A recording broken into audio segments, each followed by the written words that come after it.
Pen drive ಕೇಸಲ್ಲಿ ರಾಹುಲ್ ಗಾಂಧಿ ವಿರುದ್ಧ ದೂರು. ಕುಮಾರಸ್ವಾಮಿ ಕರೆದರೂ ಬಂದಿಲ್ಲವೇಕೆ ಪ್ರಜ್ವಲ್? ಹಾಸನ ಸಂಸದರನ್ನ ಕರೆತರುವ ಜವಾಬ್ದಾರಿ ಯಾರದ್ದು? ಇದೇ ಇಂದಿನ ಅಖಾಡ. ಪೆನ್ ಡ್ರೈವ್ ಪ್ರಜ್ವಲ್ ಎಲ್ಲಿ?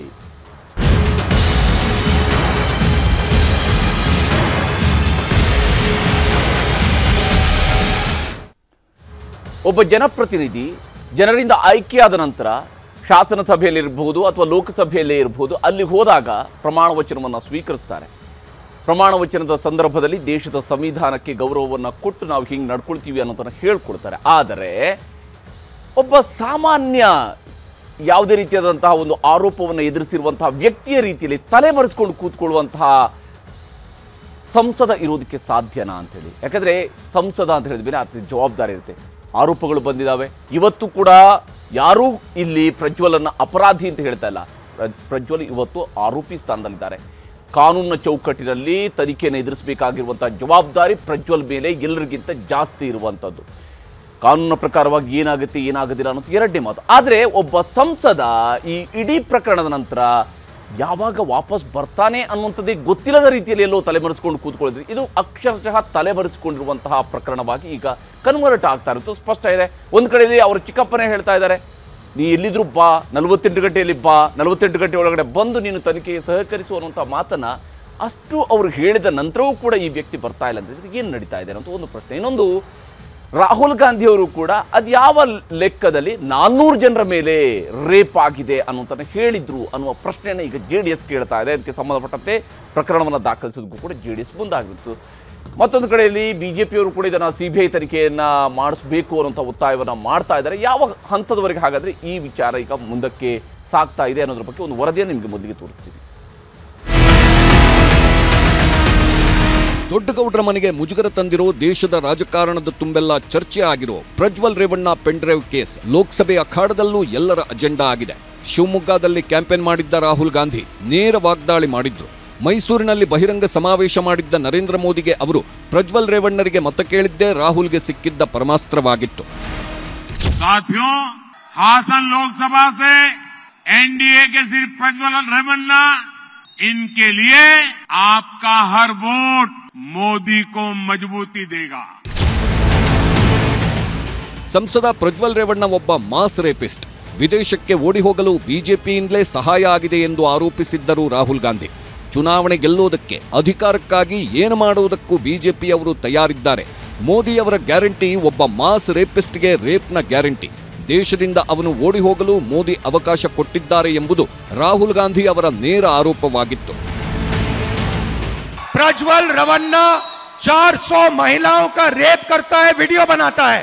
ये सेक्स स्कैंडल नहीं है, इसको मैस रेप कहा जाता है.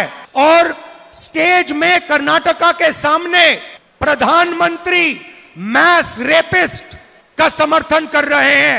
वो कर्नाटका को कह रहे हैं कि अगर आपने इस रेपिस्ट को वोट दिया तो मेरी मदद होगी. और कर्नाटका की हर महिला को मालूम होना चाहिए कि जब प्रधानमंत्री आपसे वोट मांग रहे थे तो उनको मालूम था प्रज्वल रवन्ना ने क्या किया था.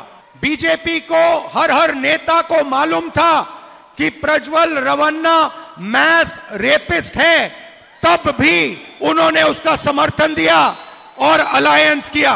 प्रधानमंत्री को हिंदुस्तान की हर महिला से माफी मांगनी चाहिए कि उन्होंने एक मैस रेपिस्ट को अपने स्टेज पर लाकर उसको समर्थन देने की बात की आपसे. हिंदुस्तान के प्रधानमंत्री ने हिंदुस्तान की हर महिला का अपमान किया है और इसके लिए प्रधानमंत्री को, अमित शाह को और बीजेपी के हर नेता को देश की महिलाओं से, माताओं बहनों से हाथ जोड़कर, सिर झुकाकर माफी मांगनी चाहिए. दुनिया के किसी भी लीडर ने ऐसा काम पहले नहीं किया होगा. पूरे दुनिया में ये खबर फैली है कि हिंदुस्तान के प्रधानमंत्री ने मैस रेपिस्ट के लिए वोट मांगा है. ಅಂದು ಮೇ 2ರಂದು ರಾಹುಲ್ ಗಾಂಧಿ ಆಡಿದ ಮಾತಿನ ವಿರುದ್ಧ ಇಂದು JDS ದೂರು ನೀಡಿದೆ. ರಾಯಚೂರು ಹಾಗೂ ಶಿವಮೊಗ್ಗದಲ್ಲಿ ನಡೆದ ಚುನಾವಣಾ ಪ್ರಚಾರ ಸಭೆಯಲ್ಲಿ ಪ್ರಜ್ವಲ್ ರೇವಣ್ಣ ಅವರನ್ನ ಉಲ್ಲೇಖಿಸಿದ್ದರು ಎಂದು ದೂರಿನಲ್ಲಿ ಹೇಳಲಾಗಿದೆ. ರಾಜ್ಯ ಪೊಲೀಸ್ ಮಹಾನಿರ್ದೇಶಕರಿಗೆ ಮತ್ತು ರಾಯಚೂರು ಹಾಗೂ ಶಿವಮೊಗ್ಗ ಜಿಲ್ಲಾ ಪೊಲೀಸ್ ವರಿಷ್ಠಾಧಿಕಾರಿಗಳಿಗೆ JDS ದೂರು ನೀಡಿದೆ. ಐಪಿಸಿ ಸೆಕ್ಷನ್ 202 ಅಡಿ ದೂರು ದಾಖಲಿಸಲು ಮನವಿ ಮಾಡಿದೆ. ಈ ಮಧ್ಯೆ ಪ್ರಜ್ವಲ್ ಎಲ್ಲಿದ್ದರೂ 48 ಗಂಟೆ ಒಳಗೆ ಬಾರಪ್ಪ ಅಂದಿದ್ರು ಕುಮಾರಸ್ವಾಮಿ. ಕೈ ಜೋಡಿಸಿ ನಾನು ಮನವಿ ಮಾಡ್ತೇನೆ ಮಾಧ್ಯಮ ಸ್ನೇಹಿತರ ಮುಖಾಂತರ, ಇವತ್ತು ದೇಶಕ್ಕೆ ವಾಪಸ್ ಬಂದು ಯಾವ ತನಿಖೆ ಇದೆ ಆ ತನಿಖೆಗೆ ಸಂಪೂರ್ಣವಾಗಿ ಸಹಕಾರ ಕೊಟ್ಟು ಎಲ್ಲಿದ್ರು ಮುಂದಿನ 24 ಗಂಟೆ 48 ಗಂಟೆ ವಾಪಸ್ ಬರೋದ್ರ ಮುಖಾಂತರ ನನ್ನ ಪಕ್ಷದ ಕಾರ್ಯಕರ್ತರಿಗೆ ಸನ್ಮಾನ್ಯ ದೇವೇಗೌಡರಿಗೆ ಗೌರವ ತಗೊಂಬಪ್ಪ ಅಂತೇಳಿ ನಾನು ಇವತ್ತು ಮುಖಾಂತರ ನಾನು ಮನವಿ ಮಾಡ್ತೀನಿ. ಇಷ್ಟಾದರೂ ಚಿಕ್ಕಪ್ಪನ ಮನವಿಗೂ ಕ್ಯಾರೆ ಎನ್ನುತ್ತಿಲ್ಲ ಪ್ರಜ್ವಲ್ ರೇವಣ್ಣ. ಕುಮಾರಸ್ವಾಮಿ ಮನವಿ ಮಾಡಿ 48 ಗಂಟೆ ಕಳೆದರೂ ಯಾವುದೇ ಸುಳಿವಿಲ್ಲ. ಮುಜುಗರದಿಂದ ಪಾರಾಗಲು ಹರಸಾಸ ಪಡುತ್ತಿದೆ ದೊಡ್ಡಗೌಡರ ಕುಟುಂಬ. ಚಿಕ್ಕಪ್ಪನ ಮನವಿಗೂ ಕ್ಯಾರೆ ಎನ್ನದ ಪ್ರಜ್ವಲ್ ನಡೆ ಬಗ್ಗೆ ತೀವ್ರ ಆಕ್ರೋಶ ವ್ಯಕ್ತವಾಗಿದೆ. ನಾನಾ ವ್ಯಾಖ್ಯಾನ ಚರ್ಚೆಗಳಿಗೂ ನಾಂದಿ ಹಾಡಿದೆ ಪ್ರಜ್ವಲ್ ನಡೆ. ಕರ್ನಾಟಕದಲ್ಲಿದ್ದಾಗಲೇ ನಡೆಸ್ತೀನಿ ಎಂದು ಸಹ ಈ ನಾವು ಬೇರೆ ಎಲ್ಲ ವಿದೇಶದಲ್ಲಿದ್ದಾಗ ನನ್ನ ಕಾಂಟ್ಯಾಕ್ಟ್ ಅದಕ್ಕೆ ಕಾರ್ಯಕರ್ತರ ಬಗ್ಗೆ ಗೌರವ ಇದೆ, ಪಕ್ಷದ ಬಗ್ಗೆ ಗೌರವ ಇದೆ. ಎಲ್ಲಿದ್ದರೂ ಬರಬೇಕು. ನಾನೇನಾದರೂ ಎಲ್ಲಾದರೂ ವಿದೇಶಕ್ಕೆ ಹೋಗ್ಬಿಟ್ರೆ ಈಗ ಕುಮಾರಸ್ವಾಮಿ ಎಲ್ಲ ಆಡ್ತೀವಿ, ಅವನಿಗೆಲ್ಲ ಸೇಫ್ ಮಾಡೋಕೆ ಹೋಗ್ಬಿಟ್ಟು ಹಾಕ್ಬಿಡ್ತಾರೆ. ಇದು ಬೇರೆ ನಮ್ಮ ಕರ್ಮ ಇದೆ. ಸ್ವಲ್ಪ ಡ್ಯಾಮೇಜ್ ಆಗಿರೋದನ್ನ ಡ್ಯಾಮೇಜ್ ಮಾಡಿದ್ದಾರೆ. ಡ್ಯಾಮೇಜ್ ಮಾಡಲಿಕ್ಕೆ ಈ ಪ್ರಕರಣವನ್ನು ದೊಡ್ಡ ಮಟ್ಟಿಗೆ ಒಂದು ಕ್ರೋಧಿ ಕಳಿಸ್ಬಿಟ್ಟಿರ್ತಾರೆ. ಡ್ಯಾಮೇಜ್ ಮಾಡಬೇಕು ಅಂತ ಅದು ಇದರಲ್ಲಿ ಚರ್ಚೆ ಮಾಡಿದ್ರು ದೂರವಾಣಿ ಕರೆದಲ್ಲಿ. ಈಗಾಗಲೇ ದೇವೇಗೌಡರ ಕುಟುಂಬ ಸಂಪೂರ್ಣವಾಗಿ ಗೌರ್ಮೆಂಟ್ ತೀರ್ಮಾನ ಮಾಡಿಬಿಟ್ಟಿದ್ದೇವೆ, ನಾಶ ಮಾಡ್ತೀವಿ ಅಂತಕ್ಕಂಥ ಅವರೇ ಹೇಳಿಲ್ವ. ಈ ಮಧ್ಯೆ ಕುಮಾರಸ್ವಾಮಿ ನೇರ ಆರೋಪ ಮತ್ತದೇ ಡಿಕೆ ಶಿವಕುಮಾರ್ ಆಗಿದ್ರು. ಇದೆಲ್ಲವೂ ಪೆನ್ ಡ್ರೈವ್ ವಿಡಿಯೋ ಹಂಚಿದವರನ್ನ ಅಭಿನಂದಿಸುವ ಕಾರ್ಯಕ್ರಮವಷ್ಟೇ ಆಗಿದೆ. ನೊಂದ ಕುಟುಂಬಗಳಿಗೆ ಏನು ಮಾಡುತ್ತೀರೆಂದು ಪ್ರಶ್ನಿಸಿದ್ರು. ಯಾರು ಮಾಡಿದ್ದಾರೆ ಅದಕ್ಕೆ ಒಂದು ಭಾಗ ಶಿಕ್ಷೆ ವಿಧಿಸಬೇಕಾಗಿರತಕ್ಕಂಥದ್ದು. ಈ ವಿಡಿಯೋನ ಎಲೆಕ್ಷನ್ ನಲ್ಲಿ ಚುನಾವಣೆ ನಡೆಸಲಿಕ್ಕೋಸ್ಕರವಾಗಿ ಎಲೆಕ್ಷನ್ ಇನ್ನ 4 ಜನ ಮತದಾನಕ್ಕೆ ಇದ್ದಾಗ ಸಮಯ ಆ ಒಂದು 21ನೇ ತಾರೀಕು ಇದನ್ನ ಸರ್ಕ್ಯುಲೇಟ್ ಮಾಡಿದ್ರಲ್ಲ, ಸರ್ಕ್ಯುಲೇಟ್ ಮಾಡಿದ್ದು ಅಪರಾಧ ಅಲ್ವಾ? ಇದಕ್ಕಿಂತಲೂ ದೊಡ್ಡ ಅಪರಾಧ ಅಲ್ವಾ? ಈ ಸರ್ಕ್ಯುಲೇಟ್ ಮಾಡಿ ಆ ಮುಖಗಳನ್ನ ಡೇ 1 ಹೇಳಿದ್ದೇನೆ, ಆ ಮುಖಗಳನ್ನ ಬ್ಲರ್ ಮಾಡಾದ್ರೂ ಪುಣ್ಯಾತ್ಮರ ನೀವು ಹಾಕಿದ್ದೆ, ಆ ಕುಟುಂಬಗಳು ಉಳಿತಿರ್ಲಿಲ್ವಾ? ಯಾರ ಕಾರ್ತಿಕ್ ಇವ್ರ ಮನೇಲಿ ಕೆಲಸ ಇದ್ದಾನಲ್ವಾ, ರೇವಣ್ಣ ಅವ್ರ ಮನೆಯಲ್ಲಿ, ಅವನು ಮೂಲ ಇದರಲ್ಲಿ. ಅವನು ಎಲ್ಲೆಲ್ಲಿಗೆ ಹೋದ? ಅಂದ ನಂತರ ಕಾಂಗ್ರೆಸ್ನ ಅಭ್ಯರ್ಥಿ ಹಾಸನ ಜಿಲ್ಲೆಯ ಕಾಂಗ್ರೆಸ್ ಅಭ್ಯರ್ಥಿ ಇಟ್ಕೊಂಡು ಅಲ್ಲಿ ಇನ್ಯಾರೋ ಒಬ್ಬನ ಒಳಸುಪುರದಲ್ಲಿ ಒಬ್ಬ ವ್ಯಕ್ತಿನ ಇಟ್ಕೊಂಡು ಡಿ ಕೆ ಶಿವಕುಮಾರ್ ಮನೆಗೆ ಹೋಗಿ, ಡಿ ಕೆ ಸುರೇಶ್ ಮನೆಗೆ ಮೊದಲು ಹೋಗಿ, ಆಮೇಲೆ ಅಲ್ಲಿ ಚರ್ಚೆ ಮಾಡಿ ಡಿ ಕೆ ಶಿವಕುಮಾರ್ ಬಂದು ನಮ್ಮ CD ಶಿವ ಅವರು ಆ ಪೆನ್ ಡ್ರೈವ್ ನ ಟ್ರಾನ್ಸ್ಫರ್ ಮಾಡ್ಕೊಂಡು ಮನೆ ಒಳಗೆ ಹೋಗಿ ಆಮೇಲೆ ವಾಪಸ್ ಅವನಿಗೆ ಕೊಟ್ಟು ಕಾರ್ತಿಕ್ ಕೈಲಿ ಇದಿರ್ಲಿ ನಿನ್ನ ಹತ್ರ ಸದ್ಯಕ್ಕೆ ನಾವು ಹೇಳ್ತೀವಿ, ಸಮಯ ಬಂದಾಗ ಉಪಯೋಗ ಮಾಡೋಣ ಅಂತ ಕಳಿಸಿ ಏನೇನು ನಡೆದಿದೆ ಇಲ್ಲಿ? ಇಷ್ಟೆಲ್ಲ ಬೆಳವಣಿಗೆಗಳ ಮಧ್ಯೆಯೇ ಕುಮಾರಸ್ವಾಮಿ ರೇವಣ್ಣ ಮಾತ್ರ ಎಲೆಕ್ಷನ್ ಕೆಲಸದಲ್ಲಿ ಬ್ಯುಸಿಯಾಗಿದ್ದಾರೆ. MLC ಚುನಾವಣಾ ಪ್ರಚಾರ ಕಾರ್ಯದಲ್ಲಿ ಒಟ್ಟಿಗೆ ಕೂತು ಪಕ್ಷದ ಪರ ಕ್ಯಾಂಪೇನ್ ಮಾಡುತ್ತಿದ್ದಾರೆ. ಎಲ್ಲದಕ್ಕೂ ಸ್ಪಷ್ಟತೆ ಉತ್ತರ ಸಿಗೋದು ಪ್ರಜ್ವಲ್ ರೇವಣ್ಣ ದೇಶಕ್ಕೆ ವಾಪಸ್ ಬಂದಾಗಲೇ. ಯಾರೊಬ್ಬರ ಸಹಕಾರ ಸಹಾಯವಿಲ್ಲದೆ ಇಷ್ಟು ದಿವಸ ವಿದೇಶದಲ್ಲಿರೋದು ಕಷ್ಟ. ಆದ್ರೆ ಯಾವಾಗ ಬರುತ್ತಾರೆ, ಬಂದ ಮೇಲೆ ಏನ್ ರಿಯಾಕ್ಷನ್ ಅನ್ನೋದೇ big suspense. Bureau report, news 18. Yes, ಇಲ್ಲಿ ಪ್ರಜ್ವಲ್ ರೇವಣ್ಣ ಪ್ರಕರಣ, ಈ ಪ್ರಕರಣದ ನಂತರ ಸಹಜವಾಗಿಯೇ ರಾಜ್ಯದಲ್ಲಿ ಬಹಳಷ್ಟು ಚರ್ಚೆಗಳು ನಡೆದಿದ್ದಾವೆ, ಆರೋಪ ಪ್ರತ್ಯಾರೋಪಗಳು ಬರ್ತಿದ್ದಾವೆ. ಒಂದು ಕಡೆಯಲ್ಲಿ ಕುಮಾರಸ್ವಾಮಿ ಅವರ ಪ್ರತಿನಿತ್ಯವೂ ಕೂಡ ಡಿ ಕೆ ಶಿವಕುಮಾರ್ ವಿರುದ್ಧ ಆರೋಪವನ್ನು ಮಾಡ್ತಿದ್ದಾರೆ, ಡಿ ಕೆ ಶಿವಕುಮಾರ್ ಅದಕ್ಕೆ ಕೌಂಟರ್ ಮಾಡ್ತಾ ಇದ್ದಾರೆ, ಬಹಳಷ್ಟು ಮಾತುಗಳು ಬಂದು ಹೋಗ್ತದೆ. ಆದರೆ ಬಹಳ ಮುಖ್ಯವಾಗಿರುವಂಥದ್ದು ಈ ಪ್ರಕರಣದ ಇಬ್ಬರು ವ್ಯಕ್ತಿಗಳ ವಿಚಾರಕ್ಕೆ ಸಂಬಂಧಪಟ್ಟದ್ದು. ಒಂದು ಪ್ರಜ್ವಲ್ ರೇವಣ್ಣ, ಇನ್ನೊಂದು ಪ್ರಜ್ವಲ್ ರೇವಣ್ಣನ ಡ್ರೈವರ್. ಈ ಇಬ್ಬರು ಕೂಡ ಇದುವರೆಗೆ SITಗೆ ಸಿಕ್ಕಿಲ್ಲ ಅಂತ ಹೇಳಿ. ಹಾಗಾದರೆ ಪ್ರಜ್ವಲ್ ರೇವಣ್ಣ ವಿದೇಶದಲ್ಲಿದ್ದಾನೆ, ಆತ ದೇಶ ಬಿಟ್ಟು ಹೋಗಿರೋದಂತೂ ಸ್ಪಷ್ಟ ಇದೆ, ಅದ್ರಲ್ಲಿ ಯಾವುದೇ ಅನುಮಾನ ಇಲ್ಲ. ಆದರೆ ಕಾರ್ತಿಕ್ ಎಲ್ಲಿ ಹೋಗಿದ್ದಾನೆ ಅನ್ನೋದ್ರ ಬಗ್ಗೆ ಇನ್ನೂ ಕೂಡ ಸ್ಪಷ್ಟತೆ ಇಲ್ಲ. ಕುಮಾರಸ್ವಾಮಿ ಒಂದು ಕಡೆ ಹೇಳ್ತಾರೆ ಆತನು ವಿದೇಶಕ್ಕೆ ಹೋಗಿದ್ದಾನೆ ಅಂತ ಹೇಳುವಂಥ ಮಾತನ್ನು ಹೇಳ್ತಾರೆ, ಆದರೆ ನಿಜಕ್ಕೂ ಆತ ಎಲ್ಲಿದ್ದಾನೆ ಅನ್ನೋದ್ರ ಬಗ್ಗೆ ಸ್ಪಷ್ಟತೆ ಇಲ್ಲ. ಆತನನ್ನು ಇದುವರೆಗೆ SIT ಕರೆದಿಲ್ಲ. ಇದು ಯಾವ ಕಾರಣಕ್ಕಾಗಿರುವಂಥ ಪ್ರಶ್ನೆಯೂ ಕೂಡ ಇದ್ದೇ ಇರುವಂಥದ್ದು. ಚರ್ಚೆ ನಡೆಸೋಣ. ನಮ್ಮ ಜೊತೆಗೆ ಅತಿಥಿಗಳು ಕೂಡ ಜಾಯ್ನ್ ಆಗಿದ್ದಾರೆ. ಭಾರತೀಯ ಜನತಾ ಪಕ್ಷದ ರಾಜ್ಯ ವಕ್ತಾರರಾಗಿರುವ MG ಮಹೇಶ್ ಅವರು ನಮಗೆ ಕಾರ್ಯಕ್ರಮದಲ್ಲಿ ಜಾಯ್ನ್ ಆಗಿದ್ದಾರೆ. ಕಾಂಗ್ರೆಸ್ನ ವಿಧಾನ ಪರಿಷತ್ ಸದಸ್ಯರಾಗಿರುವ ನಾಗರಾಜ್ ಯಾದವ್ ನಮಗೆ ಈ ಕಾರ್ಯಕ್ರಮದಲ್ಲಿ ಜಾಯ್ನ್ ಆಗಿದ್ದಾರೆ. ಹಾಗೆಯೇ JDSನ ಹಾಸನ ಜಿಲ್ಲಾಧ್ಯಕ್ಷರು ಹಾಗೂ ಮಾಜಿ ಶಾಸಕರಾಗಿರುವ KS ಲಿಂಗೇಶ್ ಅವರು ನಮಗೆ ಕಾರ್ಯಕ್ರಮದಲ್ಲಿ ಜಾಯ್ನ್ ಆಗಿದ್ದಾರೆ. ನನ್ನ ಚರ್ಚೆಯನ್ನು ಆರಂಭಿಸಿದ ಲಿಂಗೇಶ್ ಅವರ ಮೂಲಕವಾಗಿ. ಲಿಂಗೇಶ್ ಅವರೇ, ನಿಮ್ಮ ಸಂಸದರು, ಹಾಸನದ ಸಂಸದರು, ಮಾಜಿ ಮುಖ್ಯಮಂತ್ರಿ ಕುಮಾರಸ್ವಾಮಿಯವರು 48 ಗಂಟೆಯಲ್ಲಿ ವಾಪಸ್ ಬಂದು ತನಿಖೆಗೆ ಸಹಕರಿಸು ಅನ್ನುವಂಥದ್ದನ್ನು ಹೇಳಿದ್ರೂ ಬರೋದಿಲ್ಲ ಅಂತ ಹೇಳಿ, ಆದರೆ ಈತ ಸಾಮಾನ್ಯ ಒಬ್ಬ ತಲೆಮರೆಸಿಕೊಳ್ಳುವಂತಹ ವ್ಯಕ್ತಿಯ ರೀತಿಯಲ್ಲಿನೇ ಒಬ್ಬ ಸಂಸದನಾಗಿದ್ದುಕೊಂಡು ವರ್ತಿಸಿದ್ರೆ ಏನ್ ಕತೆ ಇದು ಅಂತೇಳಿ. ಸರ್, ಆಕ್ಚುಲಿ ಪ್ರಜ್ವಲ್ ರೇವಣ್ಣ ಯಾರು ಕಾಂಟ್ಯಾಕ್ಟ್ ಅಲ್ಲೂ ಇಲ್ಲ ನನಗೆ ಗೊತ್ತಿರೋ ರೀತಿಯಲ್ಲಿ. ಬರೀ ಕುಮಾರಣ್ಣರಲ್ಲ, ಅವ್ರ ಇಡೀ ಕುಟುಂಬ ಇರ್ಬೋದು, ನಮ್ಮ ಪಕ್ಷದ ಮುಖಂಡರು ಇರ್ಬೋದು, SIT ಮುಂದೆ ಹಾಜರಾಗಬೇಕು ಅನ್ನೋದು ಒತ್ತಾಸೆಯನ್ನು ಮಾಡಿದ್ದಾರೆ. ಅವರು ಎಲ್ಲಿ ತಲೆ ಮಾಡಿಸಿದ್ದಾರೆ ಏನು ಸಹ ಇಲ್ಲಿವರೆಗೆ ನಮ್ಗೆ ಯಾರಿಗೂ ಗೊತ್ತಿಲ್ಲದ್ದು. ಬಟ್ ಸರ್ಕಾರಕ್ಕೆ ಗೊತ್ತಿದೆ ಅಂತ ನನ್ನ ಭಾವನೆ. ಯಾವ ದೇಶದಾಗಿದ್ದಾನೆ, ಮತ್ತೊಂದಿದ್ದಾನೆ, ಸೆಂಟ್ರಲ್ ಗೌರ್ಮೆಂಟ್ ಈಗ CBI ಇದೆ, ಮತ್ತೊಂದಿದೆ, ಇಂಟರ್ಪೋಲ್ ಎಲ್ಲ ಇವರೆಲ್ಲರೂ ಸಹ ಅಪ್ರೋಚ್ ಮಾಡಿದ್ದಾರೆ. ಆದಷ್ಟು ಬೇಗ ಅವರಾಗೆ ಬಂದ್ರೆ okay, it is well and good. ಬರ್ಲಿಲ್ಲ ಅಂತಂದ್ರೆ ಅವ್ರನ್ನ ಕರೆದುಕೊಂಡು ಬಂದು ನ್ಯಾಯಾಲಯದ ಕಟಕಟಿ ನಿಲ್ಲಿಸ್ತಕ್ಕಂಥ ಜವಾಬ್ದಾರಿ SIT ಇದೆ. ಆ ಕೆಲಸ ಮಾಡುತ್ತೆ ಅಂತ ವಿಶ್ವಾಸ ಇದೆ ನಮ್ಗೆ. ಖಂಡಿತ ಲಿಂಗೇಶ್ವರ ಮಾತಾಡ್ತೀನಿ, ಬಹಳಷ್ಟು ವಿಚಾರಗಳು ಮಾತಾಡುವಂಥದ್ದು ಇದೆ, ನಿಮ್ಮ ಜೊತೆಗೆ ಮಾತಾಡ್ತೀನಿ. ಮಹೇಶ್ವರ, ತಾವೇನು ಹೇಳ್ತೀರಿ, ಈಗ ರಾಜಕೀಯವನ್ನೆಲ್ಲೋ ಬದಿಗಿಟ್ಟು ನೋಡಿದಾಗಲೂ ಕೂಡ ಈ ವ್ಯಕ್ತಿಯಲ್ಲಿ ಇರುವಂತಹ ವಿಚಾರಗಳು, ಯಾಕಂದ್ರೆ ಆರೋಪ ಅತ್ಯಂತ ಕಠಿಣವಾದಂಥ ಆರೋಪ ಇದೆ, ಅತ್ಯಂತ ಬಹುಶಃ ಸಾಮಾನ್ಯ ಮನುಷ್ಯರು ಇದನ್ನು ಸಹಿಸಿಕೊಳ್ಳೋದಕ್ಕೆ ಸಾಧ್ಯ ಇಲ್ಲದಿರುವಂತಹ ಕೃತ್ಯವನ್ನು ಆತ ಎಸಗಿದ್ದಾನೆ.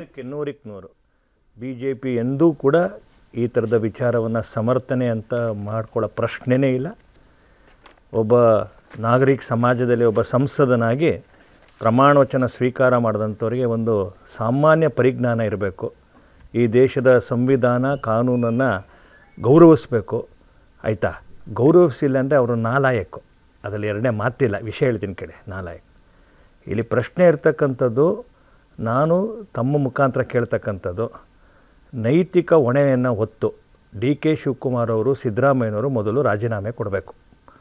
ಯಾಕೆ ರಾಜೀನಾಮೆ ಕೊಡಬೇಕು ಅಂತಂದರೆ, ಅವರು ಇಲ್ಲಿ ತನಕ ಸಂಸದರು ಯಾರ ಅಲಯನ್ಸಲ್ಲಾಗಿರೋದು? ಅವ್ರು ಸಂಸದರಾಗಿದ್ದಾರಲ್ಲ. ನಮ್ಮ ಈ ಬಾರಿ ಗೆದ್ದರೆ ಮುಂದಿದ್ದು ನೋಡೋಣ ಏನು ಅಂತ. ಅದೇ ಇಲ್ಲಿ ತನಕ MP ಆದಂಥದ್ದವರು ಜೋಡೆತ್ತು ಅಂತ ಕೈ ಎತ್ಕೊಂಡು ಕಾಂಗ್ರೆಸ್ಸಿನ ಅಲಯನ್ಸ್ನಲ್ಲಿ ಇದೇ ರಾಹುಲ್ ಗಾಂಧಿ, ಇದೇ ಕಾಂಗ್ರೆಸ್ಸಿಗರು ಓಟ್ ಕೊಡಿ ಅಂತ ಕೇಳಿದಂಥವ್ರು. ಅವರು ಓಟ್ ಕೊಡಿ ಅಂತ ಕೇಳಿದ್ರ ಮೇಲೆ, ಅವ್ರು ಗೆದ್ದ ಮೇಲೆ ಅವ್ರು ಸಂಸದರಾಗಿರ್ತಕ್ಕಂಥದ್ದು. ನೈತಿಕ ಹೊಣೆನ ಯಾರು ಹೊರಬೇಕೀಗ? ಕಾಂಗ್ರೆಸ್ಸಿಗರು ಹೊರಬೇಕು. ಕಾಂಗ್ರೆಸ್ಸಿಗರು ಗೆಲ್ಲಿಸಿದಂಥವ್ರಿಗೆ ಈಗ ಅವರು ಅದ್ರ ಬಗ್ಗೆ ಸ್ಪಷ್ಟೀಕರಣ ಕೊಡಬೇಕು. ಅವ್ರು BJP ಜೊತೆ ಸಂಸದರಾಗಿರೋದಲ್ಲ. ಈಗ ಮುಂದೆ ಗೆದ್ರೆ BJP ಜೊತೆ ಸಂಸದರು, ನಾನು ಒಪ್ಕೋತೀನಿ, ಕರೆಕ್ಟ್ ಒಪ್ಕೋತೀನಿ, ನಂದು ಒಪ್ಕೋತೀನಿ, ಅದೇ ನಮ್ದಿದೆ ಅಂತ, ಪಾತ್ರ ಇದೆ ಅಂತ. ಆದರೆ ಈ ಕೃತ್ಯ ನಡೆಸಿರ್ತಕ್ಕಂಥದ್ದು ಅವರು ಸಂಸದರಾಗಿ. ಆದ್ದರಿಂದ ಇದರಲ್ಲಿ ಮಾರಲ್ ಗ್ರೌಂಡ್ ಇರ್ತಕ್ಕಂಥದ್ದು, ನೈತಿಕ ಹೊಣೆಗಾರಿಕೆ ಅಂತ ಇರ್ತಕ್ಕಂಥದ್ದು ಮೊದಲು ಕಾಂಗ್ರೆಸ್ಸಿಗರದು. ಎರಡನೇ ಪ್ರಶ್ನೆ, ದುಃಖ ಆಗ್ತಾ ಇರೋವಂಥದ್ದು, ನಾನು ಅನೇಕ ಮಾಧ್ಯಮದಲ್ಲಿ ನೋಡ್ತಾ ಇದ್ದೀನಿ, ನಮ್ಮ ರಾಜಕೀಯ ಕೈ ಹೋಗೋಸ್ಕರ ನಾನು ದೊಡ್ಡದು ಅಂತ ಅನೇಕ ಹೆಣ್ಣುಮಕ್ಕಳು ಬದುಕಿನಲ್ಲಿ ಆಟ ಆಡ್ತಾಯಿದ್ದಾರೆ. ಸುದ್ದಿಗಳು ಕೇಳಿದಾಗ ಭಾಳ ದುಃಖ ಆಗ್ತಾಯಿದೆ. ಎಷ್ಟೋ ಹೆಣ್ಣುಮಕ್ಕಳುಗಳು ಆತ್ಮಹತ್ಯೆಗೆ ಪ್ರಯತ್ನ ಮಾಡ್ತಾಯಿದ್ದಾರೆ, ಅವರ ಸಂಸಾರ ಹೋಗಿದೆ ಅಂತ. ಇದರ ಅರ್ಥ ಯಾರೋ ಒಂದು ರಾಜಕಾರಣ ಮಾಡೋಕ್ಕೋಸ್ಕರ, ಮೊದಲನೇದು ಅತ್ಯಂತ ಹೀನ ಕೆಲಸ ಮಾಡಿದಂಥ ಸಂಸದ, ಆತ ಮಾಡಿದಂಥ ಕ್ಯಾಸೆಟನ್ನು ಹಿಡ್ಕೊಂಡು ರಾಜಕಾರಣ ಮಾಡೋಕ್ಕೆ ಕೊಟ್ಟಿರ್ತಕ್ಕಂಥ ಇನ್ನೊಬ್ಬರು ರಾಜಕಾರಣದ ನೀಚ ಕೆಲಸ. ಇವತ್ತು ಏನು SIT ತನಿಖೆಯಿಂದನೋ ಬೇರೆ ಇದು ಸತ್ಯ ಹೊರಗಡೆ ಬರೋದಿಲ್ಲ. ಈ ಹೆಣ್ಮಕ್ಳ ವಿಚಾರದನ್ನು ಇಟ್ಕೊಂಡ್ಬಿಟ್ಟು ಕರ್ನಾಟಕದ ರಾಜಕಾರಣ ಮಾಡೋಕ್ಕೆ ಕೊಟ್ಟಿದ್ದಾರಲ್ಲ ಕಾಂಗ್ರೆಸ್ಸಿಗರು. ಒಂದು ವೇಳೆ ಇದೇ ಇದ್ರ ಒಳಗಡೆ ನಾನು ಆಗಬಾರ್ದು, ನಾನು ಯಾವತ್ತೂ ಯಾರನ್ನ ದೂಷಿಸಿ ಮಾತನಾಡೋದಿಲ್ಲ. ಯಾರ್ದಾದ್ರು ಕಾಂಗ್ರೆಸ್ಸಿಗರ ಹೆಣ್ಣು ಮಗಳಿದ್ರೆ ಹೋಗ್ಲಿ, ಒಂದು ಮಿನಿಮಮ್ ಕಾಮನ್ ಸೆನ್ಸ್ ಬೇಡ, ಅದನ್ನು ಬ್ಲರ್ ಮಾಡಾರು ಮಾಡಬೇಕು ಅನ್ನೋಂಥದ್ದು. ಇವರ ರಾಜಕೀಯದ ತೆವಲಿಗೆ ಎಷ್ಟು ಕುಟುಂಬ ಹಾಳು ಮಾಡಬೇಕು ರೀ? ರಾಜಕೀಯ ಇರತ್ತೆ ಹೋಗತ್ತೆ, ಚುನಾವಣೆ ಬರುತ್ತೆ ಹೋಗತ್ತೆ, ಸರ್ಕಾರ ಬರುತ್ತೆ ಹೋಗತ್ತೆ. ಎಷ್ಟು ಹೆಣ್ಣುಮಕ್ಳು ಬದುಕೆ? ನಾನು ಹೇಳ್ತೀನಿ, ಪ್ರಶ್ನೆ ನೀವು ಪ್ರಾರಂಭದಲ್ಲಿ ಹೇಳಿದೆ, 400 ಹೆಣ್ಣುಮಕ್ಳದು ರೇಪ್ ಆಗಿದೆ ಅಂತ ಒಬ್ಬ ರಾಷ್ಟ್ರೀಯ ನಾಯಕ, 400 ಹೆಣ್ಣುಮಕ್ಳು ರೇಪ್ ಆಗಿದೆ ಅಂಥೇಳಿ ಇವರು ಎಣಿಸ್ದಂಗೆ, ಇವರು ಟಾರ್ಚ್ ಬಿಟ್ಟಂಗೆ ರಾಹುಲ್ ಗಾಂಧಿ ನೋಡಿ ಇವ್ನು ಎಣಿಸ್ದಂಗೆ ಮಾತಾಡ್ತಾರಲ್ಲ ಇವರು, ಇದು ಯಾವ ನೈತಿಕತೆ? ಖಂಡಿತ ಮಾತಾಡ್ತೀನಿ ಮಹೇಶ್ವರೇ. ಚರ್ಚೆ ನಾವು ಮುಂದುವರಿಸೋಣ. ಬಹಳಷ್ಟು ವಿಚಾರಗಳಿದ್ದಾವೆ ಇದರಲ್ಲಿ. ನಾಗರಾಜ್ ಯಾದವ್ ಮಾತನಾಡಿಸ್ತೀನಿ ಚಿಕ್ಕ ಬ್ರೇಕ್ ನಂತರ.